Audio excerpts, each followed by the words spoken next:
আওয়ামী লীগ সরকারের সময়ে গুম ও নির্যাতনের ঘটনায় মানবতাবিরোধী অপরাধের ২ মামলায় ১৩ সেনা কর্মকর্তাকে ট্রাইব্যুনালে হাজির করা হয়েছে। এই মুহূর্তে আন্তর্জাতিক অপরাধ ট্রাইব্যুনালে আছেন সহকর্মী আফজাল হোসেন। সরাসরি যাচ্ছি তার কাছে।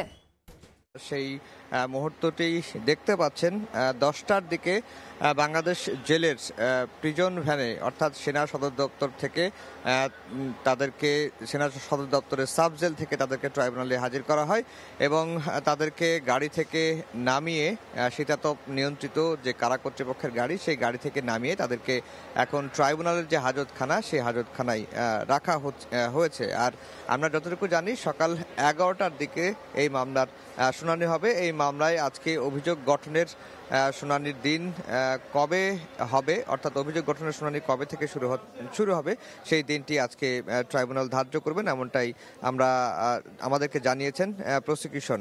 আর যেটি বলে রাখি যে এই গত ৮ অক্টোবর গুমের ২ মামলায় ৩০ জনের বিরুদ্ধে গ্রেফতারি পরোয়ানা জারি করা হয়। এর মধ্যে সেনাবাহিনীর সাবেক বর্তমান কর্মকর্তা মিলিয়ে ২৫ জন রয়েছেন, আর বাকি যারা ৫ জন রয়েছেন তারা সিভিলিয়ান, অর্থাৎ বাকি ৫ জনের মধ্যে রয়েছেন সাবেক প্রধানমন্ত্রী শেখ হাসিনা রয়েছেন এবং সাবেক র্যাবের মহাপরিচালক, পরে যিনি পুলিশ মহাপরিদর্শক হয়েছিলেন বেনজির আহমেদ, তিনি কিন্তু রয়েছেন।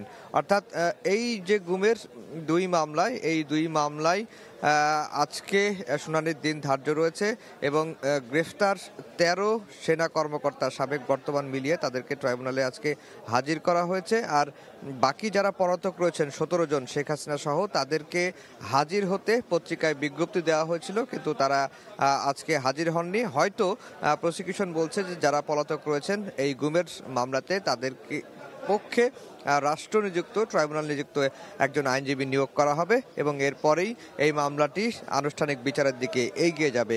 গত ২২শে অক্টোবর এই মামলার মূলত প্রথমবারের মতো সেনাবাহিনীর সাবেক বর্তমান ১৫ কর্মকর্তাকে ট্রাইব্যুনালে হাজির করা হয় এবং ২২শে অক্টোবরের পরেই আজকের এই দিনটি ধার্য রয়েছে এবং সেনাবাহিনীর কর্মকর্তাদের পক্ষে আইনজীবী যিনি রয়েছেন তারা একটি আবেদন ইতিমধ্যেই ট্রাইব্যুনালে দাখিল করেছেন। সেই আবেদনে যেটি বলা হয়েছে যে আজকের ধার্য তারিখের পরে ভবিষ্যতে যে ধার্য তারিখগুলো হবে সেই ধার্য তারিখে আসামিদেরকে ট্রাইব্যুনালে না এনে, অর্থাৎ আসামিরা যে সাবজেলে আছেন সেখান থেকেই যেন মামলার শুনানির কার্যক্রমগুলো হয়, অর্থাৎ মামলার অভিযোগ গঠনের শুনানি বা অভিযোগ গঠনের আদেশ বা যাই হোক পরবর্তী ধার্য তারিখে যেন আসামিদেরকে হাজির করা না হয় এবং ভার্চুয়ালি শুনানির ব্যবস্থা করা হয়, সেই বিষয়ে একটি আবেদন করা হয়েছে।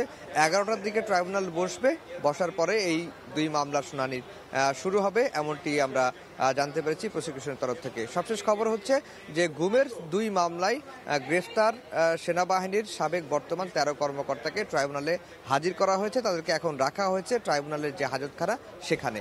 এই ছিল ট্রাইব্যুনাল থেকে আমার কাছে সবশেষ খবর। সরাসরি যুক্ত ছিলাম আন্তর্জাতিক অপরাধ ট্রাইব্যুনালে।